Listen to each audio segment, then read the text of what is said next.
It's 1719. Daniel Defoe flips through the freshly printed pages of his latest novel. It took him just 6 months to write, but he has a good feeling about this one. He runs his finger along the title page, The Life and Strange Surprising Adventures of Robinson Crusoe, printed in bold black ink. He feels good about this story, a story that landed on his lap, really, and his hunch would prove correct. The new novel would sell through 4 editions before the end of the year, and over the next century or so, it would come to be printed in more editions and translations than any other book in Western literature, besides the Bible, of course. You're likely familiar with Robinson Crusoe, even if you haven't read the book. It's become the quintessential story of adventure and survival. But did you know the story of Robinson Crusoe is based on the real-life survival of an actual man? Let's fix that.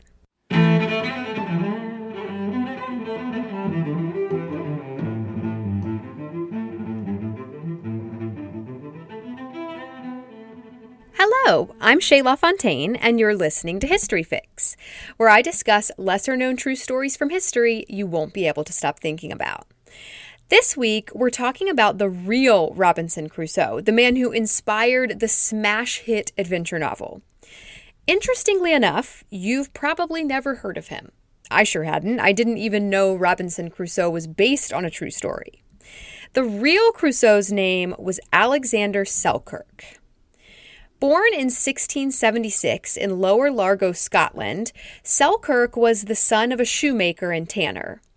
His father wanted him to continue in the family business, to make shoes and tan things himself. But Selkirk had a little interest in that. He had an adventurous spirit, and he wanted to go off exploring the world. He was the 7th son in the family, which, yikes. But apparently that was some kind of a good omen, like lucky number 7, I guess. His mother really believed in this, and so she sort of doted on Selkirk.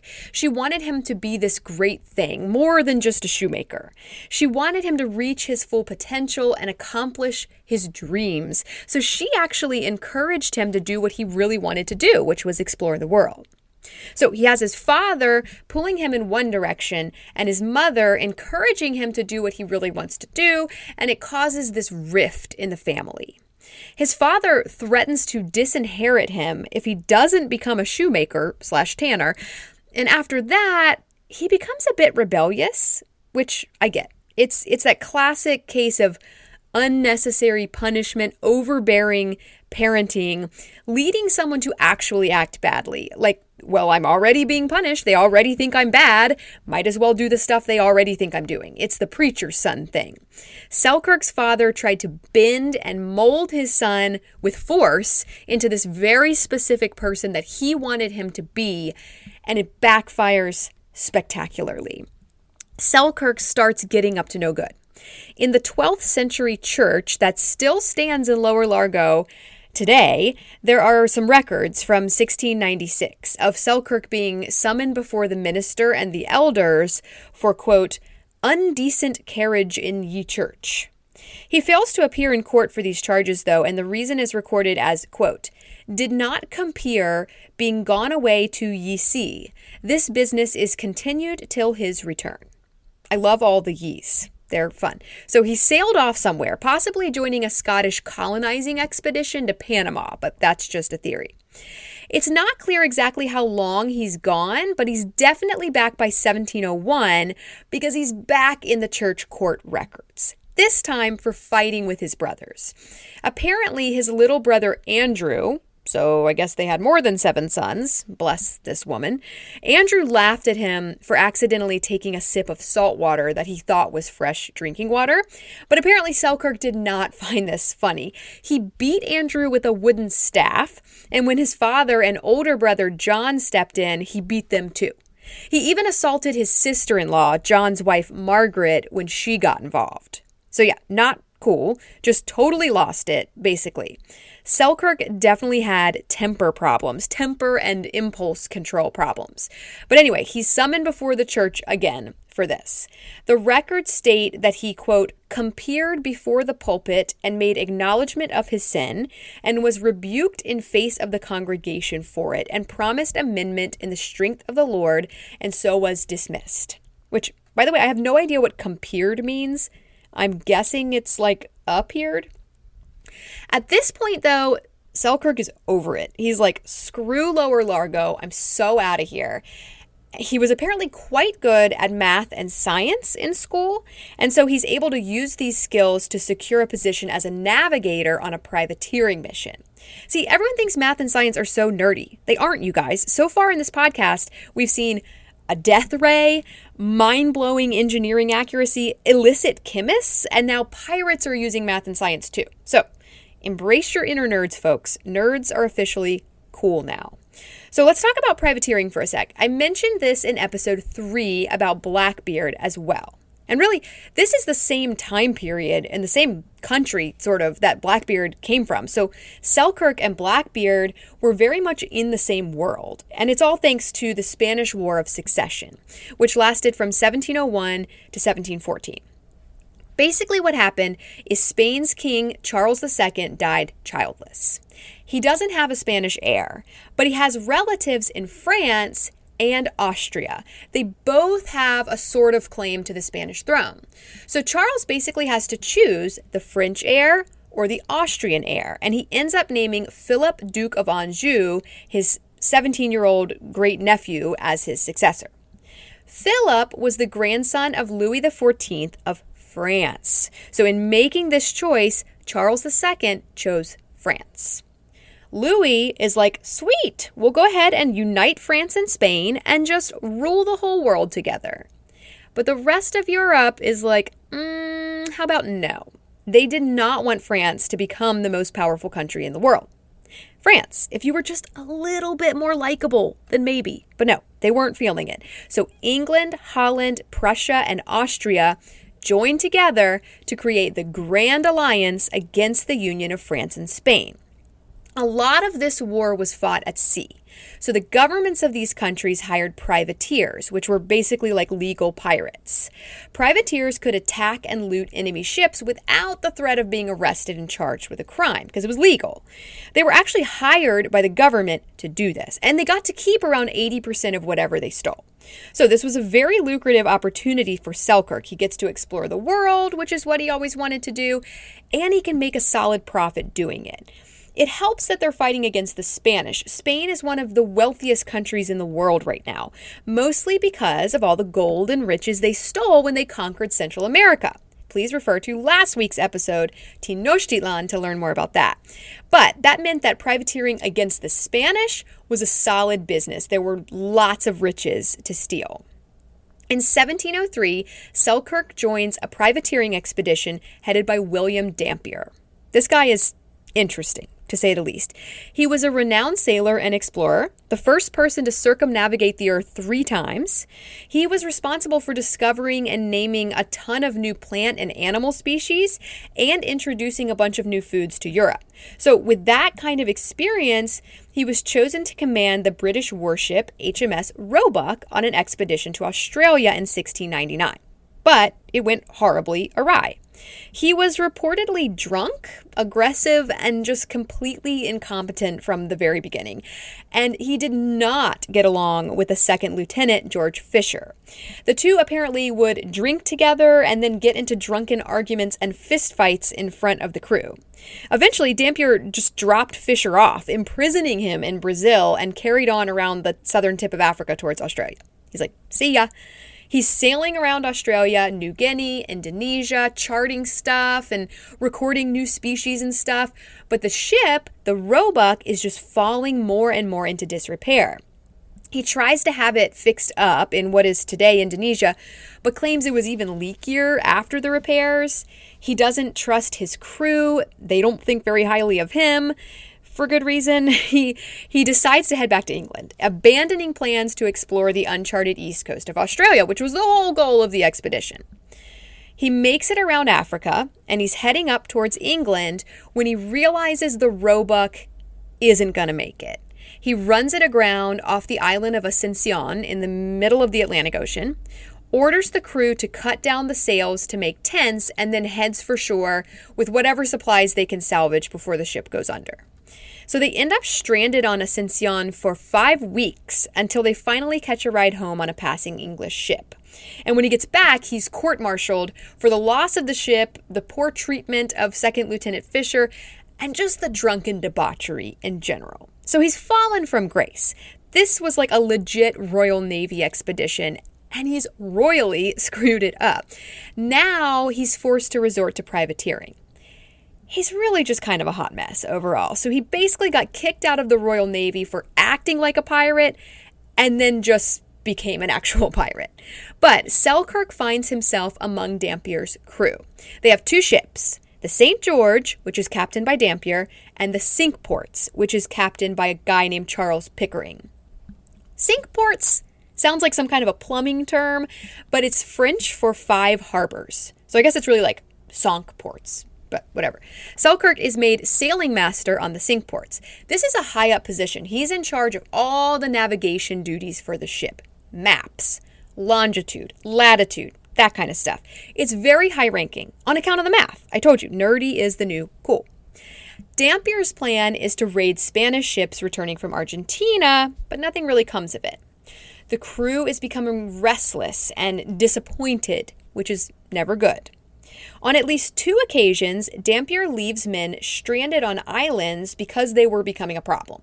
This is called marooning. It's basically a way to get rid of unruly or mutinous crew members without actually killing them. You just drop them off on an uninhabited island with the assumption that they will just die on their own out there, basically. But it's not actually your fault. You didn't kill them directly anyway, so you can't get in trouble for it. It's like a pirate loophole. They're heading up the east coast of South America after Argentina proves fruitless. And when they're off the coast of Brazil, a scurvy outbreak hits the ships. Scurvy is just caused by not having enough vitamin C in your diet for at least 3 months. So simple fix, right? Just eat a freaking orange or something. But they just didn't know this at the time. Actually, vitamins were not discovered until the 20th century. So they had no concept of vitamin C, and they had no idea how easy scurvy was to cure. They were just like, what is this horrible disease? So scurvy takes out some of the crew, including Charles Pickering, who was the captain of the Cinque Ports, the boat Selkirk is on.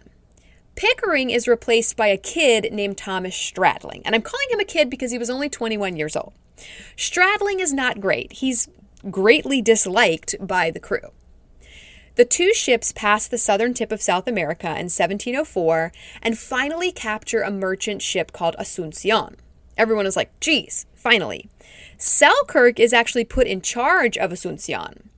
But Dampier, who just cannot read the room, comes on board and grabs some of the goods, brandy, wine, sugar, just like essentials, and takes them back to his ship, the St. George. And then he's like, okay, we don't need this ship, set her free. And everyone else is like, wait, what? And Selkirk is like, wait, I thought I got to keep this one. And Dampier is like, nope, I got what I wanted, let it go. So relations deteriorate further after that, for sure. A few months later, the Cinque Ports decides to part ways from the St. George and go it alone.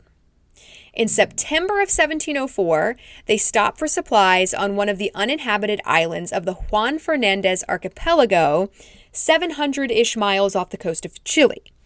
The island is called Más a Tierra by the Spanish, which means closer to land. It's fairly inhospitable. Think craggy volcanic mountains and sharp rocky cliffs, not white sand beaches and palm trees. It's not that kind of island.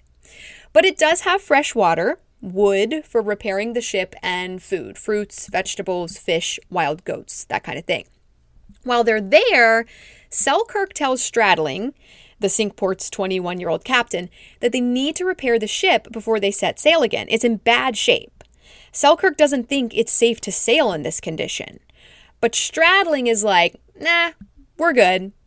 They get into a huge argument about this. hot-headed Selkirk, I mean, we know he's hot-headed. He beat his sister-in-law with a wooden stick for less. He says he'd rather stay on the island than set back out in a leaky ship. So Stradling is like, okay, you got it, and he leaves him there. Selkirk is all, wait, I didn't actually mean it. He wades out into the water after the rowboat, which is heading back to the sink ports, anchored offshore. But Stradling doesn't budge. He makes an example out of Selkirk, sending a message to the rest of the crew, and just sails off without him. Now, the real irony is that the sink ports actually sank not long after this because of Stradling's refusal to make the repairs Selkirk was begging for.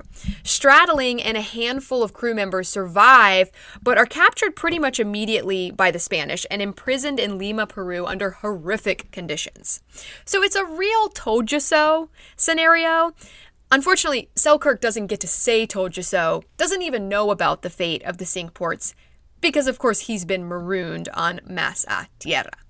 He has a few supplies with him: bedding, a musket with some ammunition, a hatchet, a knife, his navigation tools, a cooking pot, 2 pounds of tobacco, some cheese and jam, a flask of rum, and his Bible. And this just reminds me so much of the History Channel show Alone. If you've never watched it, you totally should. I've seen every episode. It's fantastic. Basically, 10 contestants get dropped off in the middle of nowhere, separately, so they're all completely alone, and whoever lasts the longest wins $500,000.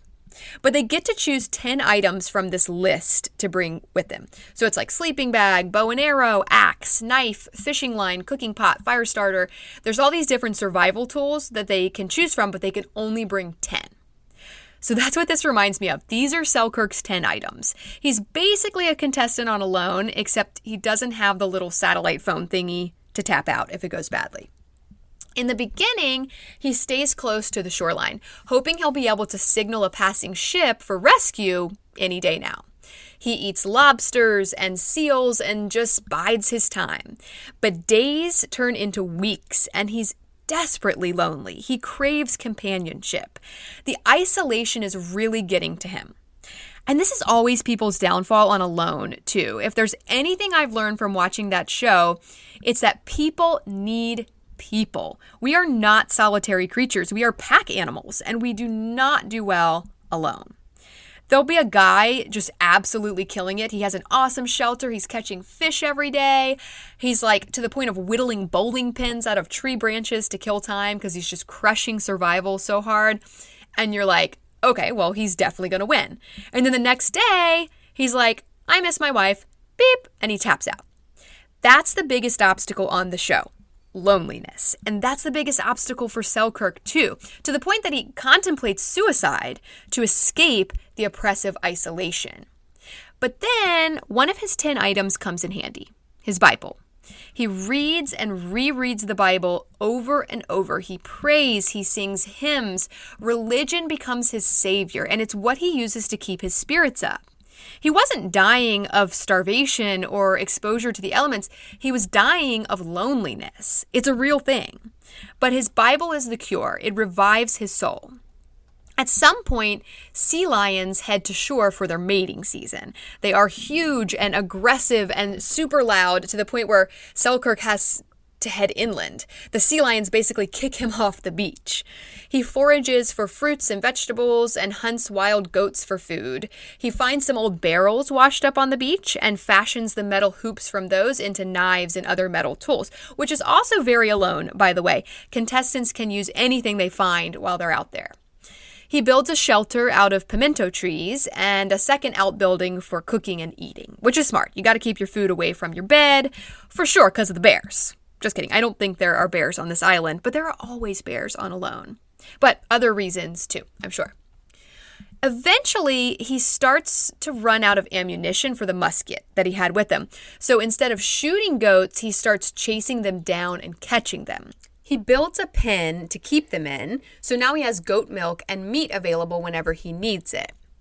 When his clothes wear out, he makes new ones out of goat skin, using the skills his father forced him to learn as a shoemaker and tanner. So just picture this guy, clothed in fur-covered goat skin, tan and leathered from the sun, beard overgrown. He must have looked like a wild animal at this point. He goes to the beach constantly to check for passing ships. The Cinque Ports had stopped on this island for provisions. Surely another ship would too, someday. But he's disappointed time and time again, just an empty horizon. Then one day, ships. He spots ships approaching. But ships from where? Ships from England? France? Spain? Spanish ships were worse than death. He'd be captured, tortured, imprisoned. It was worse than dying on the island. As they get closer, he finally spots their flags. Spanish. His heart must have just sunk. Selkirk hides as the men come ashore, but he's soon spotted. The Spanish sailors chase him, but he easily outruns them. His body is in peak physical condition from running down goats and catching them with his bare hands. He hides in a tree, and they move on.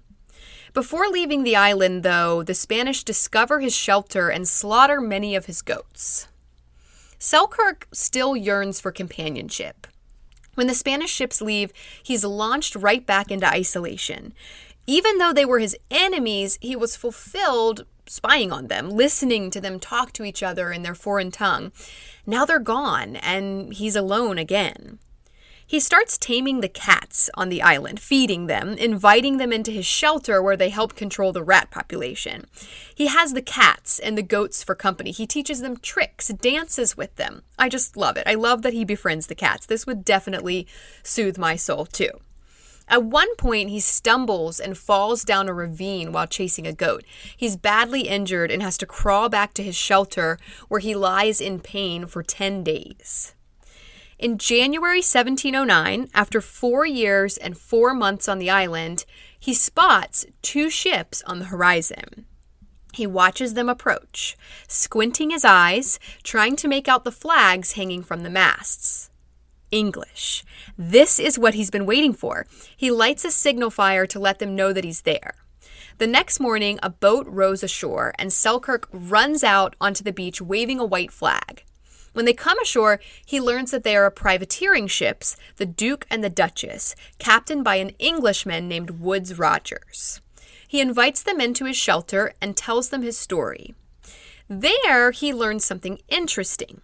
William Dampier is a part of their crew. Yeah, you remember Dampier, cast out of the Royal Navy, forced to turn to privateering, captain of the St. George, head of the very expedition that led Selkirk to be marooned on this island. He's out there on those ships right now. The men invite him to board the ships. They're like, come on, come with us. We'll take you home. And Selkirk is like, I don't know. I don't think Dampier likes me very much. They assure him that Dampier is not in command of anything, and so he agrees to join them as the second mate on the Duke, and he finally leaves Mas Atiera Island, which all I can think about is the poor cats back at the shelter the day he doesn't come home. It just breaks my heart. But I mean, they were wild cats originally, so I'm sure they were fine, but still, they were his friends. Dampier must have been surprised to see him. Can you imagine? And I'm sure at that point, Selkirk learned of the fate of the Cinque Ports sinking after Stradling refused to make those repairs. So that must have felt like redemption. Selkirk doesn't go straight home, though. He turns right back into a privateer, carrying out raids in Ecuador and Mexico, stealing a Spanish ship, which he captains until he returns to England in 1711, 800 pounds richer, which is like $166,000 today. He's not as much of a pirate as he once was, though. He's quiet and withdrawn. It feels strange to be in such close quarters with the other men. He doesn't drink or curse anymore because of how religious he has become. So he's doing piratey things like stealing ships, but he is a changed man. He's not acting quite as much like a pirate now. So 1711, Selkirk heads home.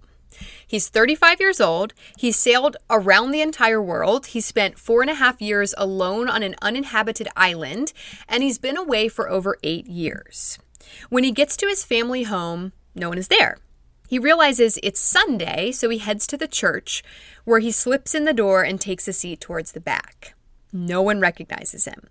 He has a thick beard and he's lavishly dressed in fine clothes. He's muscular and weathered, not the pale, scrawny boy he was when he left.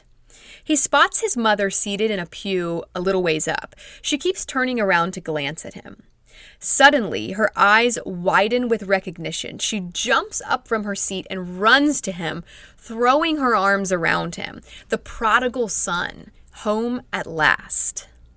Selkirk moves back into the family home, but he's not the same person he was when he left 8 years ago.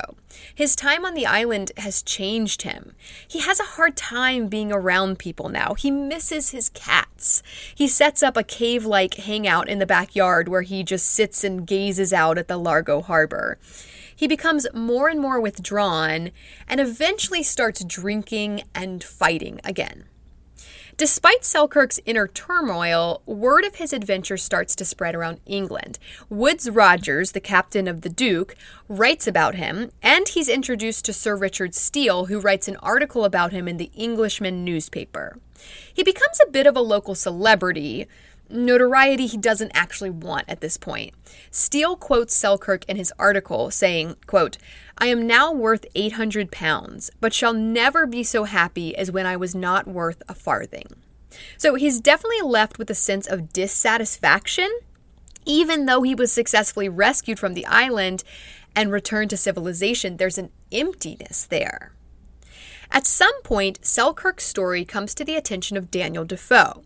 We know that Defoe interacted with Woodes Rogers. It's unclear whether he ever actually met Selkirk. Defoe was a writer, but he was also a political activist. Actually, he had been thrown in jail on a few occasions for the scandalous nature of his political writing. So he wrote Robinson Crusoe anonymously. The first edition did not include his name. It was an adventure story peppered with veiled political criticism of British society. So I guess he was just trying to avoid more jail time. Actually, Defoe wrote around 300 works in his lifetime, many of them anonymously. He used around 198 known pen names. If you remember in episode 3 about Blackbeard, I mentioned that book, A General History of the Pirates, that was written with the pen name Captain Charles Johnson. Except that's not actually a real guy. Daniel Defoe is one theory for the author of that book. But I don't know, some of the other theories are more compelling. I don't know if he wrote that, but he definitely wrote Robinson Crusoe. Actually, the full title of the book is, ready? The Life and Strange Surprising Adventures of Robinson Crusoe of York, mariner who lived 28 years all alone in an uninhabited island on the coast of America near the mouth of the great river of Orinoco, having been cast on shore by shipwreck wherein all the men perished but himself, with an account how he was at last as strangely delivered by pirates, written by himself. Not exactly a concise title, but that is how it was done back then.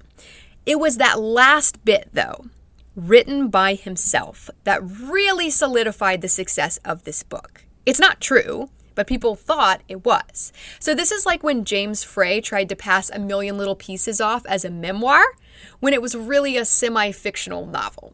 I don't know if you remember that scandal. It was a big deal. Similar situation, but no one really cared back then. The plot of Robinson Crusoe is not exactly what happened to Selkirk. In the book, Crusoe is in the Caribbean, not off of South America. Also, he survives alone for 28 years, not 4.5 years. But Crusoe does have the cats and the goats. He wears goatskin clothes just like Selkirk. He makes his own tools, and he turns to religion for spiritual salvation. So the stories are similar enough. Not to spoil the ending, but actually it's in the title, so I'm not really spoiling it. But just like Selkirk, Crusoe is rescued by an English ship and returns home to Europe. He gets married, has children, and eventually revisits the island. But what becomes of the real Crusoe? Alexander Selkirk does marry, possibly to 2 women at once. He meets a lady named Sophia Bruce and persuades her to move to London with him to elope. Not sure what happens there, but it obviously fizzles out because in 1720, he marries a widowed innkeeper named Frances Candace. But he doesn't have any children with either of the women.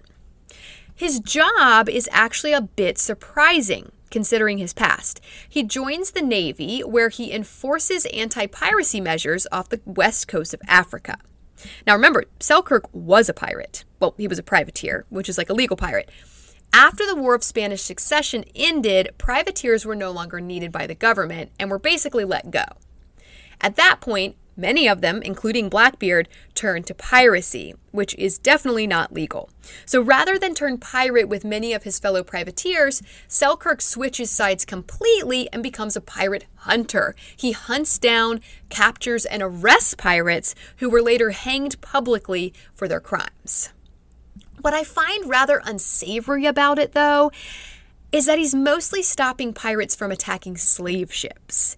He's off the west coast of Africa. Most of the worthwhile ships to pirate in that area at this time were transporting enslaved Africans to the Americas. And I talked about this in episode 12, Abolition.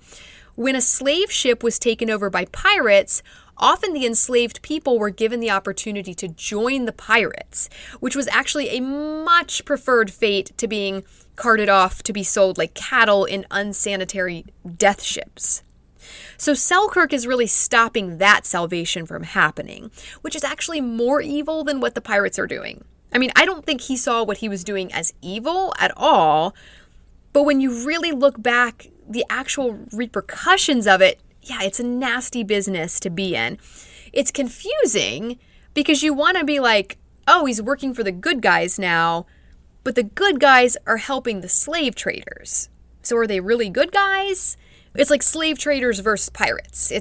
I don't even know whose side I'm on. The pirates, I think. I think I have to go with the pirates on that one. In December of 1721, Alexander Selkirk died of yellow fever aboard a Navy warship called the HMS Weymouth. The ship's log recorded, quote, "North to northwest, small breeze and fair. Took 3 Englishmen out of a Dutch ship, and at 8 p.m., Alexander Selkirk died." And that's that. He just died after all the struggle, the strength, the determination to survive. He just died, and it's just a single handwritten line of text scrawled in a ship's log along with the wind direction. His body was thrown overboard, and that was the end of Alexander Selkirk. But his legacy, his story lives on. Daniel Defoe made sure of that with Robinson Crusoe, which has since inspired many other stories: Castaway, Lord of the Flies, Swiss Family Robinson, Lost in Space. It has captivated the minds of readers, audiences for centuries. This tale of human survival, overcoming obstacles, overcoming inner demons. It takes man out of society, strips him down to the animal he really is, and exposes what's under the surface of all of us. It's an exciting adventure story with twists and turns and lots of action, but really, it's a brutally honest look at the human psyche, the human condition, and that's very relatable. In 1885, a bronze statue of Selkirk was erected near his family home in Lower Largo, Scotland. It portrays him wearing his goatskin clothing, holding a musket, and scanning the horizon for signs of rescue. A commemorative plaque was also placed on the island, Masa Tierra, which was renamed Robinson Crusoe Island in 1966. And yet, I had no idea that his experience was the inspiration behind Robinson Crusoe, one of the most successful and well-known novels ever written. I had never heard the name Alexander Selkirk. But his story lives on, and now you know it too. Thank you all so very much for listening to History Fix. I hope you found this story interesting and maybe you even learned something new. Be sure to follow my Instagram @HistoryFixPodcast to see some images that go along with this episode and to stay on top of new episodes as they drop. I'd also really appreciate it if you'd rate and follow this podcast on whatever app you're using to listen. That'll make it much easier to get your next fix. Information used in this episode was sourced from Smithsonian Magazine, National Health Service, Chateau de Versailles, U.S. Naval Institute, and a short history of podcast episode called The Real Robinson Crusoe. And links to all these sources can be found in the show notes.